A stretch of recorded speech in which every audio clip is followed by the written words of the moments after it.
संसद के शीतकालीन सत्र में गुरुवार 19 जुलाई को खूब हंगामा हुआ और बात इतनी बढ़ गई कि हाथापाई की नौबत तक आ गई।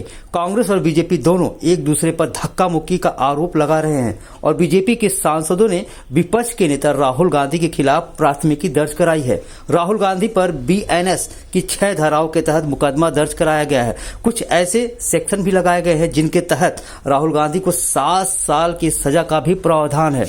संसद परिसर में कांग्रेस और इंडिया गठबंधन की अन्य पार्टियों ने गृह मंत्री अमित शाह द्वारा बाबा साहेब भीमराव अंबेडकर पर की गई टिप्पणी के खिलाफ उनकी प्रतिमा के सामने विरोध मार्च कर रहे थे। इसके बाद राहुल गांधी और अन्य नेता संसद में प्रवेश की कोशिश कर रहे थे। उनका दावा है कि बीजेपी के सांसदों ने उनका रास्ता रोका और उन्हें धमकाया। राहुल गांधी ने एक वीडियो में बताया कि सांसद के मुख्य द्वार से अंदर जाने की कोशिश कर रहे थे, लेकिन उन्हें बीजेपी के सांसदों ने अंदर जाने से रोक दिया और वो अंदर जाने की कोशिश कर रहे थे। उन्होंने कहा कि धक्का मुक्का से कोई अंतर नहीं पड़ता। जयपुर अजमेर नेशनल हाईवे पर शुक्रवार सुबह एक भीषण हादसा हुआ।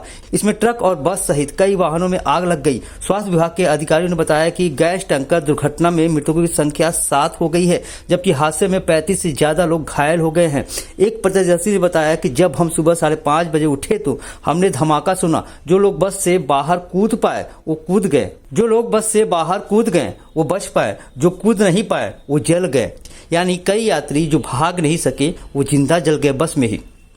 हरियाणा सरकार ने स्वतंत्रता सेनानियों की विधवा, तलाकशुदा और अविवाहित बेटियों को भी पेंशन देने का फैसला किया है, लेकिन इसके लिए शर्त रखी गई है जिसके तहत महिलाओं की आय का कोई दूसरा स्रोत नहीं होना चाहिए। इसके साथ ही हरियाणा सरकार ने 12 जून 2009 को जारी पूर्व के दिशा निर्देश में संशोधन करते हुए दिव्यांग, अविवाहित, बेरोजगार पुत्र को भी पेंशन देने की घोषणा की है। हरियाणा सरकार ने 12 जून 2009 को जारी पूर्व के दिशा निर्देशों में संशोधन करते हुए राज्य सम्मान पेंशन पाने के लिए स्वतंत्रता सेनानियों का या फिर उनकी धर्मपत्नियों की मृत्यु के बाद उनकी बेरोजगार, अविवाहित बेटी, विधवा और तलाकशुदा बेटियों को पेंशन के पात्रता दायरे में शामिल किया है। इसके साथ ही दिव्यांग, अविवाहित, बेरोजगार बेटे के लिए भी बड़ा ऐलान किया है। करीब 75% तक अब दिव्यांग वाले अविवाहित बेरोजगार बेटों को भी यह पेंशन दी जाएगी।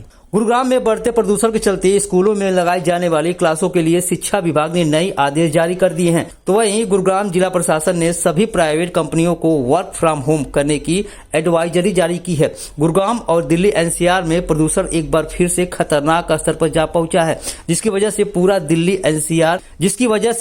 दिल्ली एनसीआर में ग्रेड 4 लागू कर दिया गया है, जिसके मद्देनजर ये आदेश जारी किया गया है। एनसीआर क्षेत्र में प्रदूषण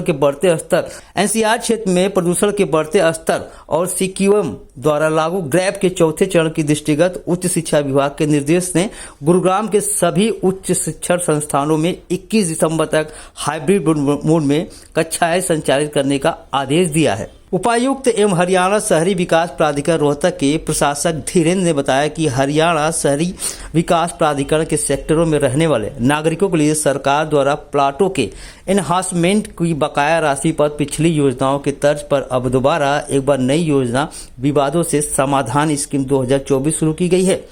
धीरेन्द्र ने बताया कि प्राधिकरण की अस्थायी संपदा कार्यालय के अंतर्गत आने वाले इनहांसमेंट की राशि को बकाया प्लाट धारकों के लिए यह योजना लागू रहेगी। इस योजना के एनहांसमेंट राशि बकाया धारकों को सेक्टरों के हिसाब से 23% से 72% तक राशि का लाभ हो रहा है। यह योजना आगामी 14 मई 2025 तक लागू रहेगी। देश की राजधानी दिल्ली समेत कई राज्यों में मौसम का मिजाज बदल गया है। उत्तर भारत के करीब सभी राज्यों में कड़ाके की ठंड पड़ रही है। शीतलहर का दौर भी जारी है। कई इलाकों में घना कोहरा भी